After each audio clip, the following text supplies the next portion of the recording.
Puerto Príncipe, la capital de Haití, pero hoy es una ciudad que no le pertenece a su gobierno, es un territorio fragmentado, un tablero de ajedrez disputado por cientos de fracciones. El caos que vive Puerto Príncipe es mucho peor de lo que nos dicen. Cuando oímos la cifra de 100 pandillas, la realidad es que este número es viejo. Si contamos cada grupo que anda armado, grande o pequeño, hay quienes calculan que son más de 200, incluso 300 por toda la ciudad. Y aquí está el punto clave. Estos grupos ya no solo son ladrones de barrio, son ejércitos. Algunos son pequeños, pero otros han creado grandes alianzas. Estos son grupos organizados con una potencia de fuego mayor a la de los policías. Han creado un estado paralelo donde ellos son la única autoridad. Mandando en el territorio, le cobran a la gente pobre como si fuera un gobierno. Es una extorsión constante que genera un miedo brutal. Deciden quién se queda y quién tiene que huir de su propia casa. Pero no controlan solo los barrios, también puntos claves del país como lo son las carreteras, donde por lo general llegan ayudas humanitarias o alimentos. Tienen secuestrado el puerto, que es el único lugar por donde entra casi todo, las medicinas, el arroz, las cosas básicas. Si el puerto está cerrado, el país básicamente no come. Y es aquí donde debemos corregir el término. Lo que Haití vive no es simplemente una anarquía. La anarquía es la ausencia de ley, la falta de reglas. Lo que vemos es mucho peor. Es la imposición de cientos de reglas nuevas, brutales y sanguinarias. En cada barrio, el jefe de la pandilla es el nuevo dictador. Han creado una red de miedo donde cada calle es una frontera y cada paso en falso se paga carísimo. La gente tiene que pedir permiso para mover a sus hijos o para ir al mercado.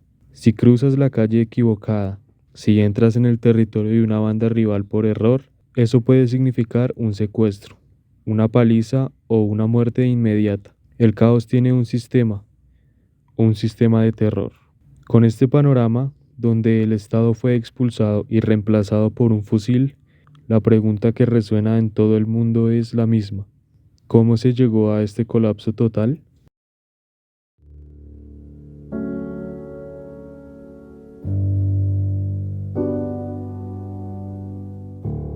Para entender el caos de hoy en día, debemos viajar a la madrugada del 7 de julio de 2021.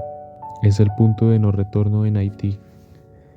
El presidente, Jovenel Moïse, fue asesinado a tiros en su propia cama, en su residencia privada.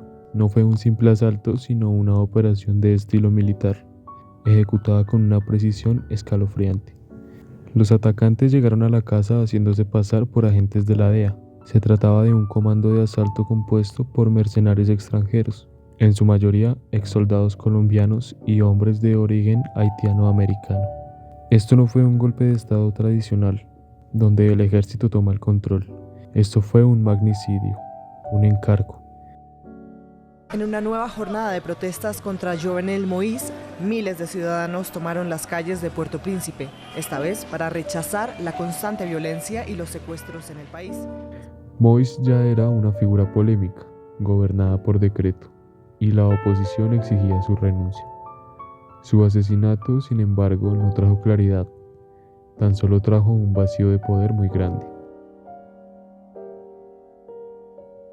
Para ser más justos, el problema de Haití no empezó en 2021, sino más específicamente en 1957, durante la dictadura de François Duvalier, más conocido como Papa Doc. Inició su presidencia después de las elecciones generales de este año. Se autoproclamó presidente vitalicio en 1964 y gobernó hasta su muerte en 1971. Se caracterizó por su régimen dictatorial, por el uso de violencia desmedida y también el uso del vudú. Al principio, aunque se le consideró una persona que ayudaba a su pueblo, cuando asumió su cargo fue todo lo contrario. Creó una organización paramilitar llamada Tuntun Maku, que se encargó de exterminar todo lo que estuviera en contra del régimen. Según cifras, en su mandato llegaron a morir más de 30.000 personas. Es importante mencionar que su régimen fue uno de los más violentos jamás vistos en América. Lo venimos analizando, esto se trata de un conflicto de hace ya más de 60 años.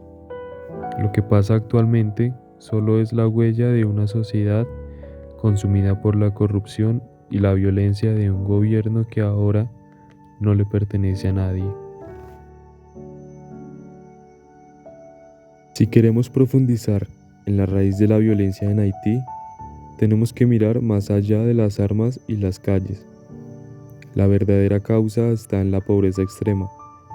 Para muchos jóvenes que crecen sin acceso a la educación, sin comida suficiente y sin esperanza de encontrar trabajo, unirse a una pandilla no parece un delito, sino una oportunidad.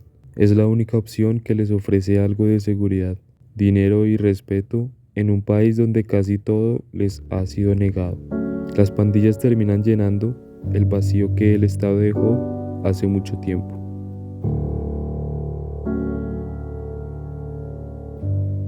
En este caos, varios líderes han surgido. El más conocido es Jimmy Cherizier, alias Barbecue, que es quien lidera la Federación G9. Barbecue se presenta como un revolucionario, pero su revolución incluye el control de áreas estratégicas. Al bloquear el combustible, ha demostrado que puede poner de rodillas al país. Algunos barrios de Puerto Príncipe son zona de guerra y ellos son los desplazados por los combates entre bandas rivales. Unas 1.500 personas tuvieron que salir huyendo del barrio de Bel Air a finales de febrero. Los pandilleros mataron a 132 personas y quemaron decenas de casas. Su principal rival histórico fue la federación conocida como GPEP. Durante años, la guerra entre el G9 y el GPEP fue la principal fuente de violencia en Puerto Príncipe. Una lucha sangrienta por territorio, calle por calle.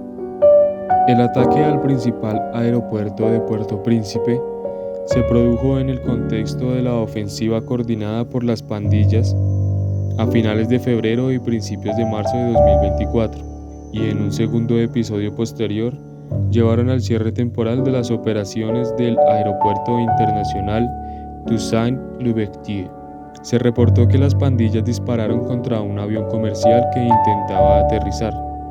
En al menos un incidente se vieron agujeros de bala en el fuselaje y una auxiliar de vuelo resultó herida.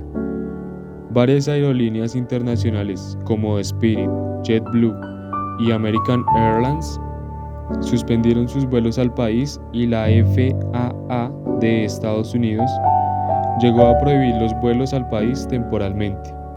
El cierre del aeropuerto junto con los bloqueos en el principal puerto marítimo de la capital paralizó la entrada de ayuda humanitaria y suministros médicos esenciales en un momento de grave crisis humanitaria. La única forma de transportar personal y ayuda de emergencia era a través de un servicio aéreo humanitario de la ONU.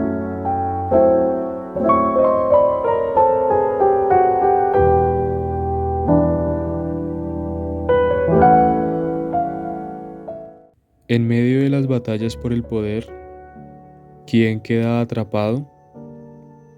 El pueblo haitiano.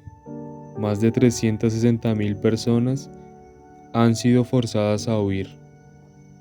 Viven en campamentos improvisados. La hambruna es una realidad. El cólera ha regresado.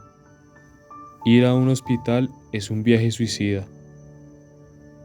El conflicto en Haití es una tragedia compleja, solo el resultado de una pobreza extrema, de una élite política corrupta, de un Estado que fue destruido y de la comunidad internacional que a menudo ha fallado. Resolver esto no es tan simple como enviar un ejército.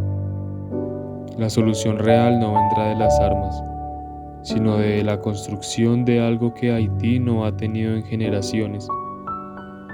Justicia real, oportunidades económicas para los jóvenes y un Estado que sirva a su gente.